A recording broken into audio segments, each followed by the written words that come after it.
सा देना। आधे घंटे में कथा को मैं समापन, बड़ी मार्मिक कथा है और ध्यान देकर सभी माता में भाई बंधु सुने। जैसे ही हरिश्चंद्र घड़ा ले फूटा हुआ घड़ा डाल के जब पहुंचे हैं कालू के पास में, कालू ने देखा हरिया क्या हुआ, घड़ा कहाँ है? हरिश्चंद्र महाराज चुप हो गए। दोबारा पूछा है तो कहा कि महाराज घड़ा तो फूट गया।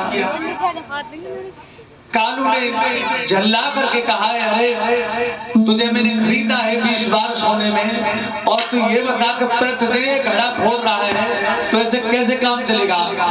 प्रतिदिन 1 किलो अनाज खा रहा है। तुरंत ही महाराज हरिश्चंद्र ने कहा कि हे राजन, जब संपूर्ण वृत्तांत बताया है तो भगवत बंधु कालू ने कहा चल आज तेरे तेरी ड्यूटी मरघट में डाल देता हूँ। जैसे ही मरघट में लेके गए महाराज हरिश्चंद्र को, चारों तरफ लाशें जल रही थी, धुआं ही धुआं था। कहीं पीप थी, कहीं मज्जा है, कहीं वस्त्र पड़े हुए हैं, कहीं बांस पड़े हुए हैं, कहीं मटके पड़े हुए हैं। भगवत बंधुओं भयानक दृश्य था। गंध ही गंध, दुर्गंध आ रही थी चारों तरफ से। और कहा कि यहाँ पर तुझे जो भी पिंड दान के रूप में आटा आता है, चावल आता है, जो भी मटके में पानी आता है, लाशों पर रख करके तुझे यहाँ पर भोजन बनाना है, चावल बना के यही खाना है। एक लंबा बांस दे दिया है और वहाँ कह दिया कि यही रहना है। आज महाराज हरिश्चंद्र कभी इधर जाते हैं, कभी उधर जाते हैं। मरघट का दृश्य ये था कि चारों तरफ कौवा ही कौवा मंडरा रहे हैं। वहां पर सियार लाशों को अदली खींच खींच के ले जा रहे हैं। वहां का दृश्य भयानक था। आज महाराज हरिश्चंद्र नंग धड़ंग शरीर में जो लंबे लंबे केस थे आज वो जटाएं बन चुके हैं। बहुत दिनों से नहाए नहीं है, संपूर्ण शरीर काला पड़ चुका है, हड्डियों का मात्र ढांचा रह गया है। आज महाराज हरिश्चंद्र सारे दिन भागते रहते बांस लेके इधर उधर। भक्तों इधर महारानी तारावती ब्राह्मण के घर रह रही है, आराम से चौका बासन बर्तन कर रही है। एक दिन का जिक्र है, ब्राह्मण देव ने कहा कि बेटा रोहित, आज कुछ विशेष अनुष्ठान करना है और जल्दी बाग में जाइए और फूल लेके आना है। भक्तों उसी समय रोहित ने अपने हाथ में डलिया ली है और डलिया लेके फुदकता हुआ, खेलता हुआ, प्रतिदिन की भांति भागता हुआ जा रहा है बड़ी खुशियों से। और ब्राह्मण ने कहा बेटा जल्दी से आना है क्योंकि पूजा में विलंब हो जाएगा। भक्तों आज डलिया को लेकर रोहित बगिया में पहुंचा है और जाकर के बड़े बड़े सुंदर बेला चमेली के पुष्प थे और इधर विश्वामित्र ने चाल चली है। एक भयंकर कोबरा का रूप धारण किया है नाग का और सबसे सुंदर पुष्प था उसी में जाके छुप गए हैं। और जैसे ही रोहित ने वहां पर हाथ बढ़ाया है तुरंत ही डस लिया है रोहित को। तुरंत ही जैसे ही डसा है तो खून का फव्वारा छूट गया। रोहित झटपटा के गिर पड़ा है, चिल्लाने लगा है, मुंह से झाग निकल रहा है। उसी समय अपना रूप बदल के जाके काशी के बाद गलियों में और ब्राह्मण देव आवाज लगाने लगे विश्वामित्र।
काशी की गलियों में जैसे ही विश्वामित्र ने आवाज लगाई है, भगवत बंधु वहां पर महारानी तारावती भोजन बना रही थी। तो जैसे ही कान में आवाज पड़ी है, माताओं में विशेष गुण होता है, अगर किसी का बच्चा भी कहीं रोता है तो सारा काम छोड़ देती है, कान वहीं लगा लेती है। जैसे ही विश्वामित्र जी ने आवाज लगाई है कि किसी के बच्चे को नाग ने डस लिया है और वो बगिया में पड़ा हुआ है, महारानी तारावती एकदम चीख पड़ी है कि मेरा ही बेटा है, मेरा ही रोहित है। जैसे ही भागने लगी है, उसी समय ब्राह्मण ने रोक लिया है। ए लड़की लौट, मैंने तुझे खरीदा है, पहले काम करना है, उसके बाद जाना है। रानी तारावती हाथ जोड़ के बोली कि हे बाबा, अरे मेरा ही बेटा है, मेरा ही रोहित है, मेरा ही छैया है। ब्राह्मण देव कहने लगे, अरे पहले तुझे घर का काम करना है, मैंने तुझे खरीदा है, तुझे यहाँ रहना है, उस पूरा काम करने के बाद जाना है। भगवत बंधु उसी समय तारावती कहने लगी कि बाबा तुम तो ब्राह्मण हो, अरे दया करो, अरे मुझे दुखिया का ही बेटा है, कोई और नहीं गया है। ब्राह्मण देव कहने लगे पहले घर का काम, उसके बाद में जाना है। आज मैया तारावती रोती जा रही है और घर का कार्य करती जा रही है और कहने लगी छैया ललामती छोड़ के जाइए, लाला रोहित कन्हैया छोड़ न जाइए, रोई रोई मरेगी तेरी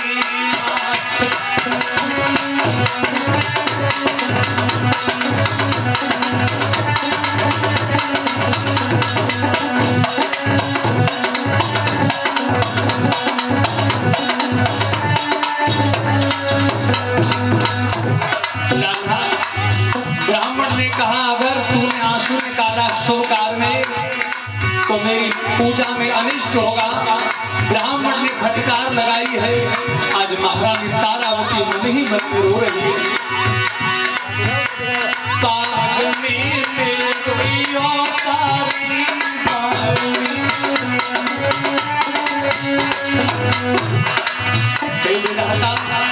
इस परदेशों के बीच में दुखिया का एक सहारा था, एक खिलौना था। बाग में रोइयो तारी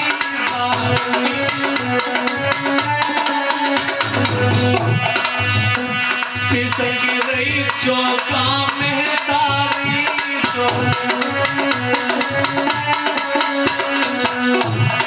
रोहित लला मोई संग लगी रोई रोई मरेगी तेरी माँ।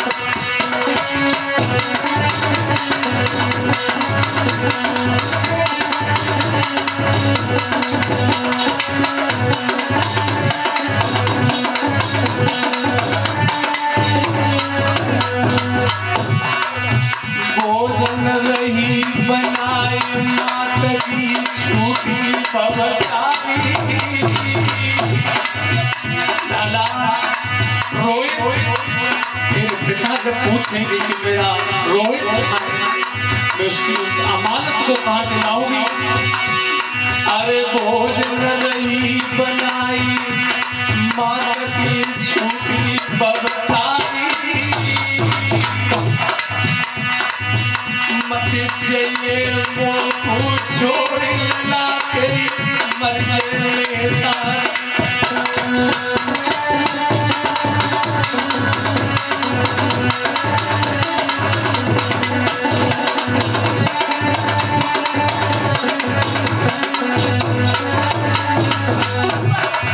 आज दुखिया भोजन बना रही है, ब्राह्मण देव सामने खड़े हुए हैं। आज महारानी का बेटा है, समझ रही है तारा के मेरा ही छैया है, कोई और नहीं। अरे बिलख रही आंगन में मैया, अरे रोई रही आंगन में मैया, और जल बिना तड़पे बिना बच्चा बिना तड़प रही मैया।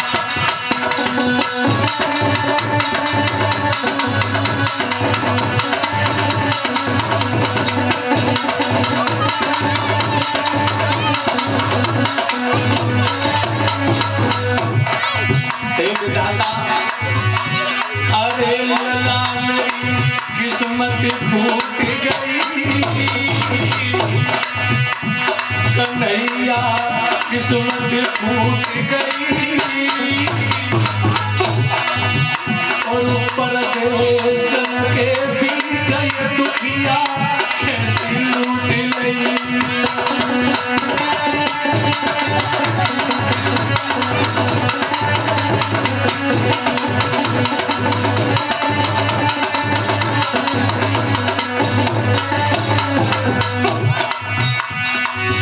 लाला रोहित लला में भोजन लाई रही, लला में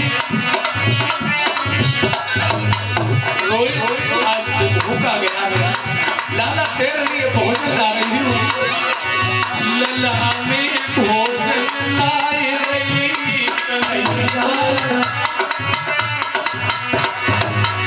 लाला छोड़ के मत जाना कन्हैया, चलती आई रही कन्हैया। लाला ये थोड़ा चौका का काम रह गया है, लाला थोड़ी देर में इंतजार करना। ललामी चलती आई रही कन्हैया,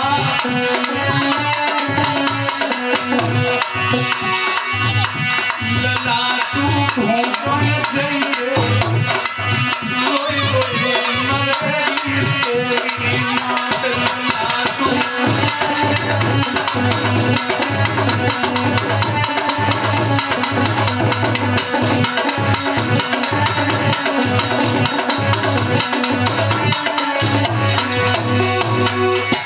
आज महारानी तारावती चौखा में बिलख रही है कि मेरा ही छैया है, मेरा ही रोहित है, कोई दूसरा नहीं हो सकता है।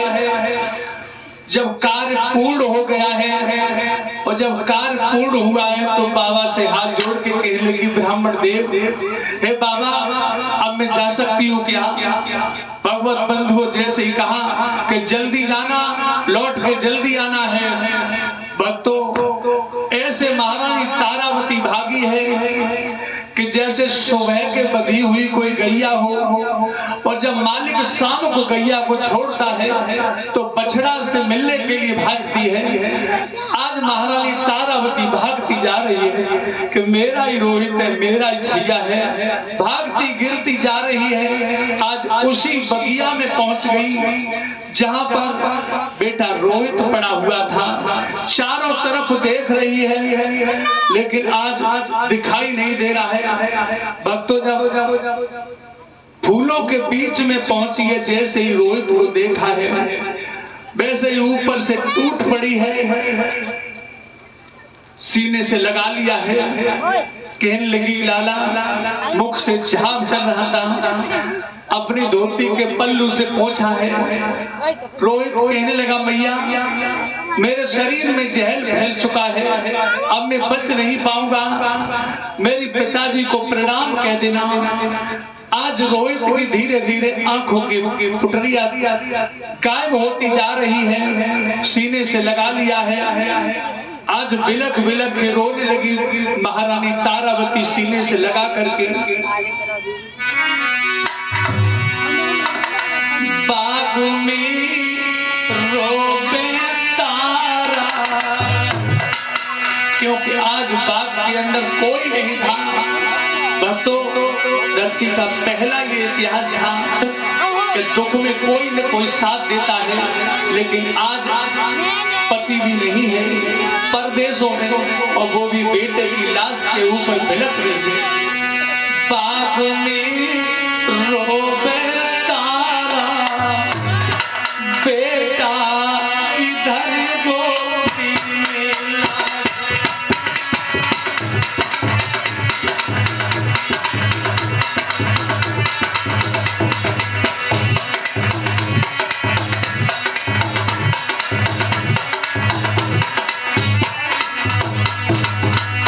अपने पल्लू से रोहित जब मिट्टी में सन गया था, शरीर संपूर्ण मिट्टी से सना हुआ था, झाड़ रही है। भयो का तन तेरे को हाल भयो का। लाला आज मैया मैया कह के आज क्यों नहीं बोला है रोहित? भयो का तन तेरे को हाल भयो का। मात को बोल सुनाई दे लाल मात को। लाला कन्हैया आज तू मैया मैया कह के आज फूल कहाँ देखा? आज तू भूख नहीं लगी है, तेरे लिए भोजन लाई हो। भयो का तन तेरे को हाल भयो का।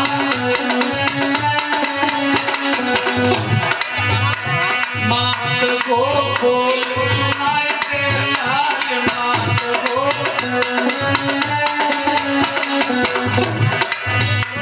दसों का कोई किसी में बेटा इधर गोदी में लागे।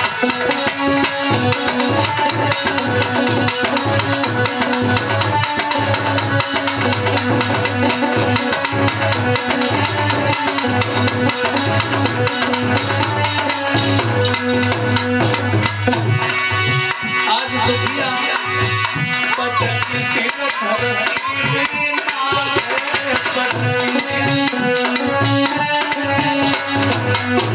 अरे कहीं महाराज हरिश्चंद्र देख रहे हो तो बेटा पूनम के बाहर मत लो। आज के बाद ये बेटा तुम्हें दिखाई नहीं देगा। पटक सिर धरती में मारे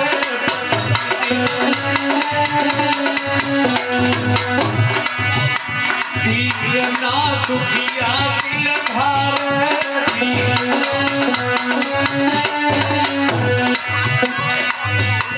तुमने सिर पीट छाती बेटा इधर गोदी में लागे।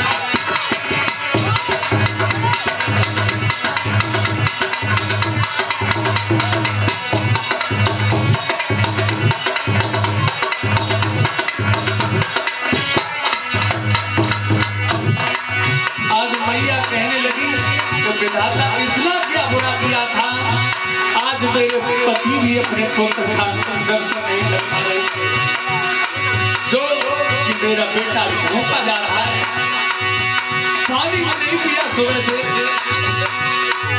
कौन मिला गोगे तो बाप को,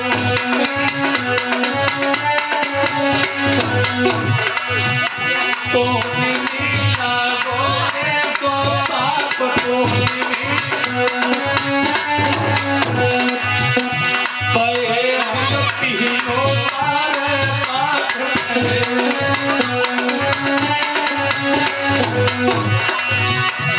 पति को क्या बतलाऊं। जब स्वामी पूछे कि मेरा रोहित, तब ये हट जाना, उसमें समा जाऊंगी। स्वामी तुम्हें क्या बतलाऊं, बेटा इधर गोदी में लागे।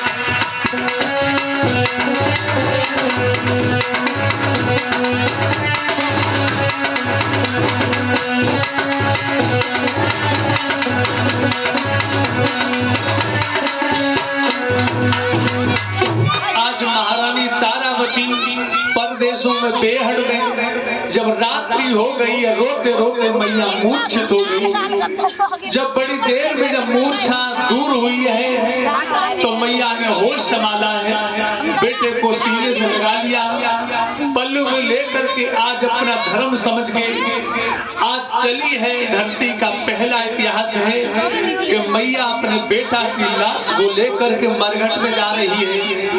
आज महारानी तारावती रोती हुई जा रही है और वहां पहुंची जहां पर महाराज हरिश्चंद्र काला कलू का शरीर हो गया है, लंबी लंबी जटाएं हैं, बांस को लेकर कभी इधर कभी उधर कागा मारते हुए वहीं पर महाराज हरिश्चंद्र ने जैसे ये कबला को रोते हुए देखा, वहीं पर महारानी तारावती ने लाश को रख लिया है। लाश को रखने के बाद वहीं पर विलाप करने लगी है। महाराज हरिश्चंद्र आके कहने लगे, अरे देवी तुम कौन हो?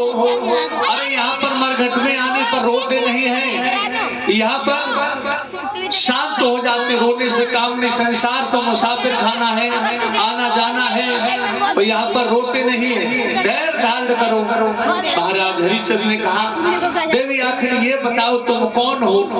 आज महारानी तारावती कहने लगी कि भैया ये ही मत पूछो हम कौन है। दोबारा फिर आग्रह किया कि तुम कौन हो? महारानी तारावती कहने लगी, ये रोहित है, मैं तारावती हूँ, हमारे पति हरिश्चंद्र है, हम तीनों ही बिक गए हैं, इसको नाग ने डस लिया है, मेरा बेटा दुनिया में नहीं है।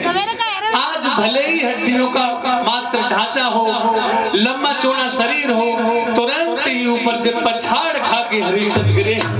मेरा रोहित, मेरा बेटा, मेरा छैया आज सीने से लगा लिया है रोहित को, विलाप करने लगे। महारानी हरिश्चंद्र तारावती को ये लगा कि ये प्राण न त्याग दे। उसी समय महाराज को समझाया है कि प्राणनाथ बेटा के गम को भूल के समझाने लगी, ऐसे दिन जीवन में आते हैं। कहने लगे हरिश्चंद्र, कह रानी तारावती ऐसे पुत्र रतन को खो के वो जीना नहीं चाहते हैं। तुरंत ही वहां पर चिता को तैयार किया है और चिता में जैसे ही रोहित को लेके बैठे हैं, उसी समय भगवत प्रभु सनकादिक ब्रह्मादिक नारद सभी इंद्रियाद इकट्ठे हो गए। बस राजन बस, तुरंत ही कहा है कि हमने आपकी शक्ति की परीक्षा ली थी, आज जब सत्य में सफल हो गए, आप जैसा कोई नहीं है। विश्वामित्र कहने लगे, हे राजन, जो कि वशिष्ठ ने मुझसे कहा था वो बात सत्य है। तुम्हारे जो सत्य का पालन किया है, सत्य के पीछे स्वयं को, पत्नी को, पुत्र को बेच लिया है, इतने कष्ट झेले हैं, धरती सूर्य आकाश जब तक रहेंगे तब तक आपका यशगान होगा। आपके शस्त्र को जो भी तन मन से सुनेगा उसके सभी पापों का, कष्टों का हरण होगा। आप वरदान मांग लीजिए। उसी समय कहा है कि देवो मैं कुछ नहीं मांग रहा हूँ, बस एक ही बात मांग रहा हूँ कि कभी भी ऐसी परीक्षा किसी की आगे मत लेना। बोलो सतगुरुदेव भगवान की। आज रोहित रानी और महाराज हरिश्चंद्र को पुनः राज्य मिला है मैया हो, और राज्य मिलने के बाद क्योंकि शाम का वक्त में मैया आवाज चलने लगी, इसलिए थोड़ा जल्दी कर रहा हूं।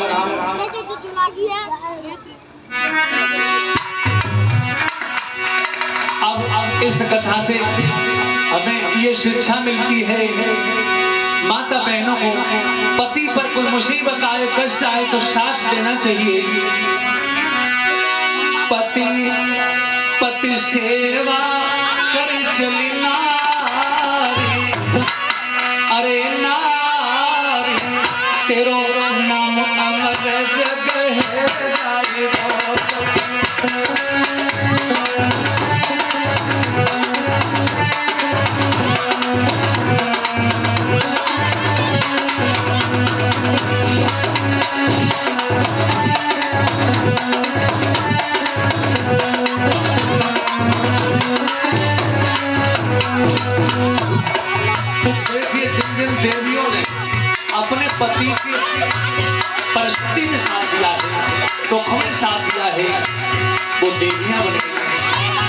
अरे 14 बरस नाम बनवासी,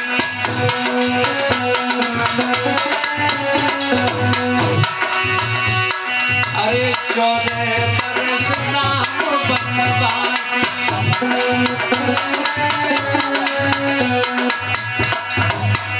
सेवा में कभी नहीं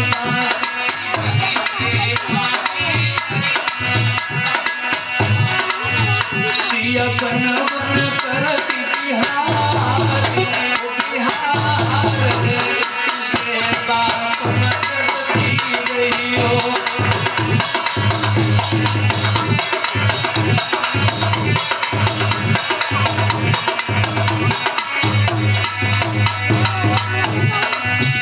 अरे राजा नल पे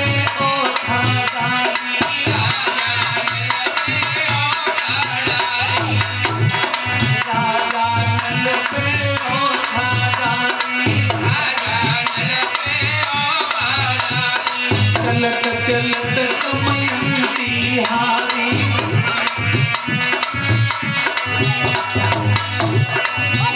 जंझे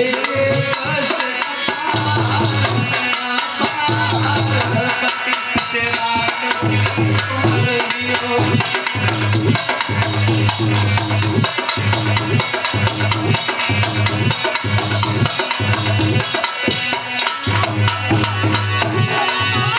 अरे हरिचंद्र राजा सतधारी, हरिचंद्र राजा सतधारी,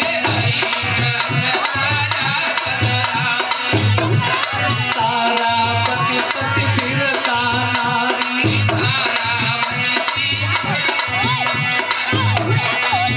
सन बिछ गई बीच बाजार, तेरो नाम अमर जय जय हो।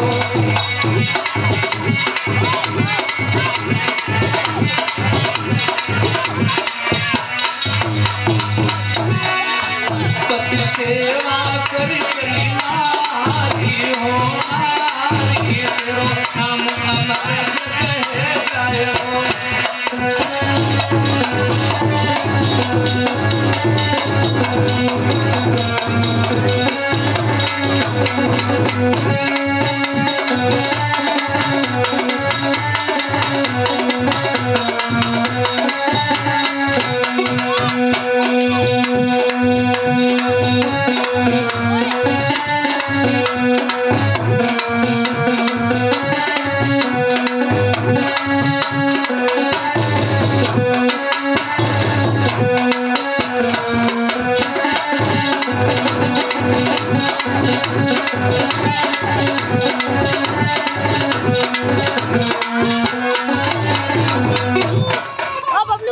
माता बहनों, इस कथा से हमें ये शिक्षा मिलती है कि धरती पे अमर तो कोई नहीं रहा है, और मैया हो और तारावती जैसी नारी धरती पे नहीं हो सकती है। और आज बिल्कुल उल्टा हो रहा है। ऐसा नहीं होना चाहिए। सीता को देखिए, दमयंती को देखिए, लेकिन आज बिल्कुल उल्टा हो रहा है। ऐसा नहीं होना चाहिए, सुधार करना चाहिए। भागवत हमें यही शिक्षा देती है। लेकिन कहना एक ये है कि वो नरक पर घर नरक बन जाता है जिनमें ये लक्षण होते हैं। पतिव्रता नारियों के लक्षण कुछ और हैं और कुलच्छनी नारियों के कुछ लक्षण और हैं। कैसे?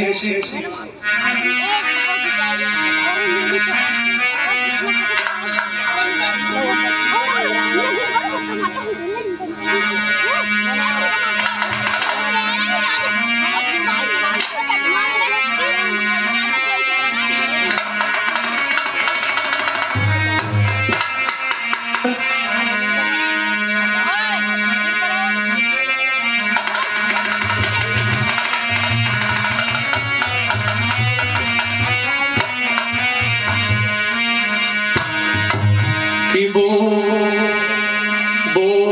घर तो नरक समान है, जा घर में कुंवरिया नारी हो।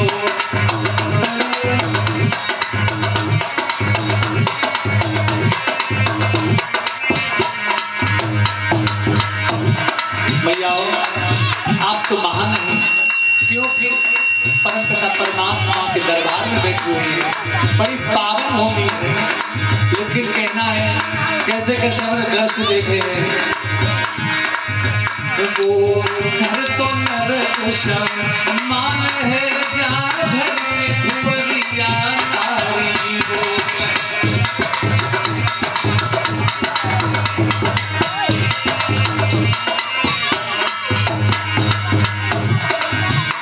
और पहली उलझनी नारी के लक्षण कैसे मैया हो? घर घर में वो डोलन हारी, भैया बागर की सूचना न ले आवे और कोई कहूँ बात वही हो, जब तक पूरे गांव में ना फैला जाए तब तक बात चेन ना मिले। ऐसी हो हमारे हर जगह कोई बोले घर घर में वो डोलन हारी,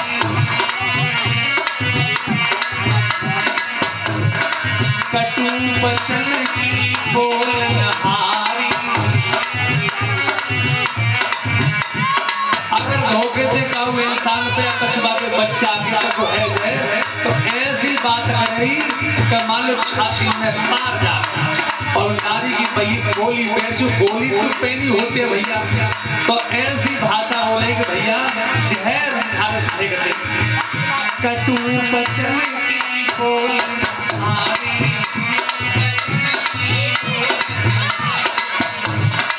पेट तले वो छोड़ना हारी।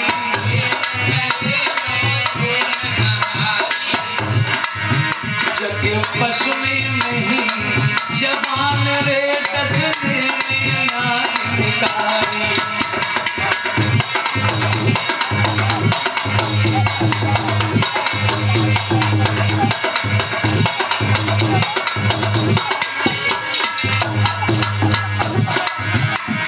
और कैसी कैसी मैया है हमारी,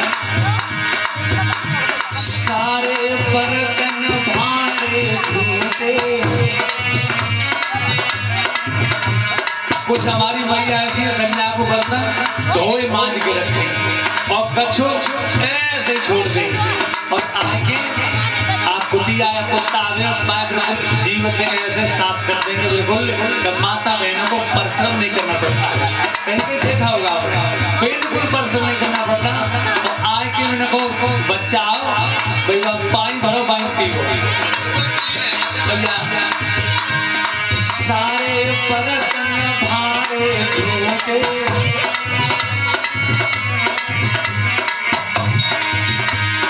पड़े रहे चौकाने झूठे।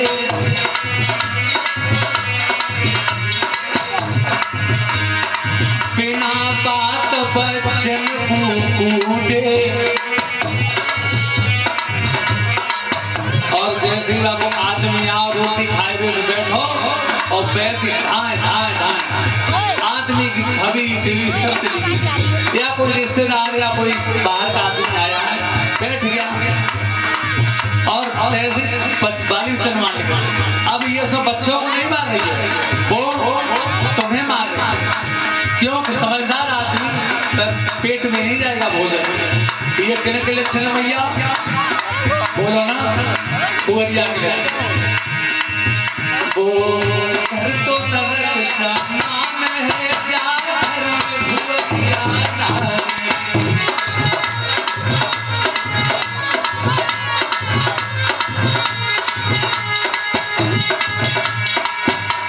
और भैया 6 बजे तक परिकिन सोए, लेकिन हमारे वेद शास्त्रों में वर्णित है कि माताओं को पुरुष से पहले 4 बजे घाट को त्याग करना चाहिए। हिंदू धर्म की संस्कृति है और 4 बजे जागने के बाद सबसे पहले झाड़ू लेना चाहिए। झाड़ू लेने के बाद कोई गीत गाते हुए कभी राम बन के कभी श्याम बन के चले आना प्रभु जी चले आना, ये गीत होने चाहिए। आज भी सत्य को हो जाएगा घर में, लेकिन आज रात के 12 बजे तक मोबाइल चलाने 6-8 बजे तक 6 बजे तक खाट पे सोवे।